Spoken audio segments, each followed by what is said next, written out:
Perikardium. Jantung berada dalam rongga berisi cairan dengan sebutan rongga perikardial. Dinding dan lapisan rongga perikardial ini memiliki sebutan dengan perikardium. Pada gambar anatomi jantung, tampak perikardium berada pada bagian tengah. Perikardium ialah sejenis membran serosa yang menghasilkan cairan serous untuk melumasi jantung selama berdenyut dan mencegah gesekan yang menyakitkan antara jantung dan organ sekitarnya. Bagian ini juga berfungsi untuk menyangga dan menahan jantung untuk tetap berada dalam posisinya. Dinding jantung terdiri dari 3 lapisan, yaitu lapisan epikardium atau lapisan terluar, miokardium lapisan tengah, dan endokardium lapisan dalam. Serambi jantung atau arterium adalah ruang jantung bagian atas di mana darah masuk ke dalam jantung. Ada 2 serambi dalam jantung. Serambi kiri yang berhubungan dengan paru-paru dan serambi kanan yang berhubungan dengan sistem sirkulasi darah dari pembuluh balik. Serambi jantung menerima darah ketika otot jantung berkontraksi. Fungsi dari serambi kanan adalah berfungsi untuk menerima darah kotor dari tubuh yang dibawa oleh pembuluh darah. Dan serambi kiri menerima darah masuk ke dalam jantung dari vena pulmonalis. Nah, vena pulmonalis menghubungkan serambi kanan dengan paru-paru dan membawa darah yang mengandung oksigen ke jantung. Bilik atau ventricle merupakan bagian jantung bawah yang terdiri dari bagian kanan dan kiri. Bilik kanan berfungsi untuk memompa darah kotor dan jantung ke paru-paru. Sementara itu, bilik kiri berfungsi untuk memompa darah bersih dari jantung ke seluruh tubuh. Dinding bilik jauh lebih tebal dan berotot ketimbang serambi karena bekerja lebih keras dan untuk memompa darah baik dari jantung ke paru-paru maupun ke seluruh tubuh. Untuk selanjutnya, kita akan membahas katup jantung. Katup jantung merupakan organ pada jantung yang berfungsi untuk menjadi seperti pintu satu arah. Katup jantung sendiri bertugas untuk menjaga aliran darah yang berasal dari jantung agar dapat mengalir dengan benar, baik antara ruangan jantung atau dari jantung keluar ke pembuluh darah. Katup dalam jantung juga terbagi menjadi 4, yaitu yang pertama, katup trikuspid yang berfungsi untuk menyalurkan darah dari serambi kanan menuju ke bilik kanan. Yang kedua ada katup mitral yang berfungsi untuk menyalurkan darah dari serambi kiri menuju ke bilik kiri. Yang ketiga ada yang namanya katup pulmoner yang berfungsi untuk menyalurkan darah dari bilik kanan ke pembuluh darah yang menuju ke paru-paru.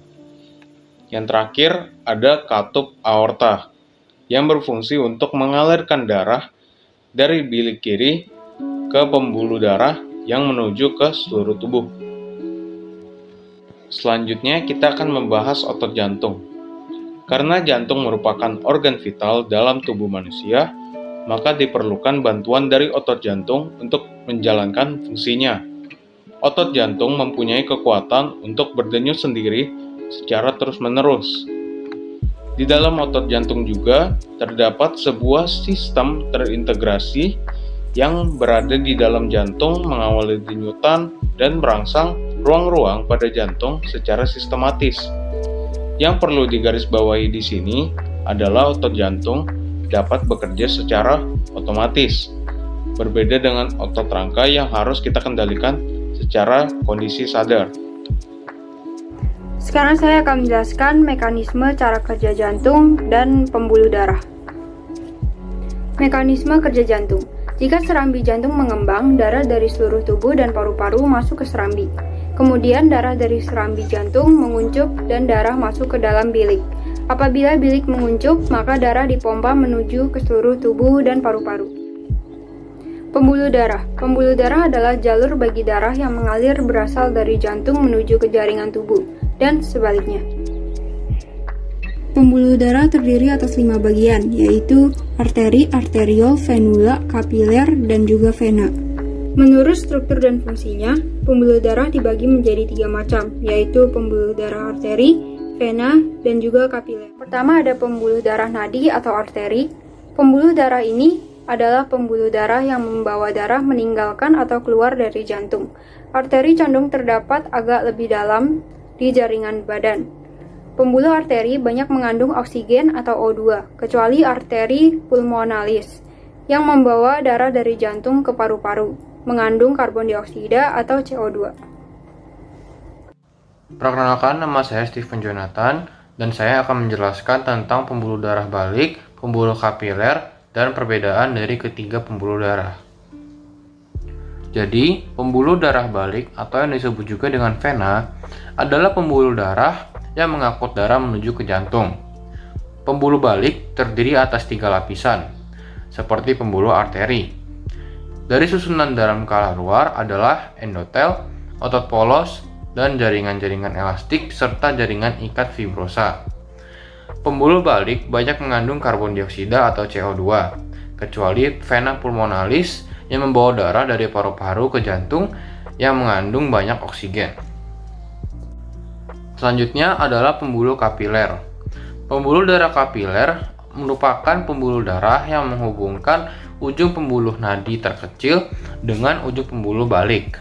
Meskipun diameter sebuah kapiler benar-benar kecil, kuantitas kapiler yang timbul berasal dari sebuah arteriol yang tergolong besar, supaya keseluruhan daerah sayatan melintang yang tersedia untuk aliran darah meningkat. Pada orang dewasa, kurang lebih terdapat 90.000 km kapiler. Untuk lebih jelasnya, kita dapat lihat di tabel untuk perbedaan ketiga pembuluh darah. Oke, selanjutnya kita akan melihat tabel dari perbedaan dari antara 3 pembuluh darah.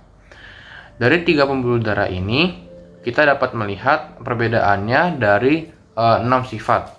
Yang pertama adalah sifat dari dindingnya. Yang pertama, arteri atau pembuluh nadi sifatnya adalah tebal dan elastis. Untuk yang vena, sifatnya adalah tipis dan kurang elastis. Dan yang pembuluh kapiler adalah tipis dan permeabel. Selanjutnya, arah aliran. Untuk arteri, sifatnya meninggalkan jantung. Untuk yang vena, sifatnya menuju jantung. Dan yang pembuluh kapiler berawal dari arteriol. Yang ketiga adalah tekanan. Untuk yang arteri, sifatnya adalah kuat dan memancar. Untuk yang vena, lemah dan menetes. Dan yang kapiler adalah peralihan antara sistem bertekanan tinggi dengan sistem bertekanan rendah. Selanjutnya, sifat yang darah. Untuk yang arteri, sifatnya adalah banyak mengandung oksigen kecuali arteri pulmonalis. Untuk yang vena, sifatnya banyak mengandung karbon dioksida kecuali vena pulmonalis. Kalau yang kapiler, banyak mengandung oksigen. Selanjutnya, berdasarkan letaknya. Untuk yang arteri, sifatnya lebih ke dalam. Untuk yang vena, sifatnya dekat permukaan tubuh.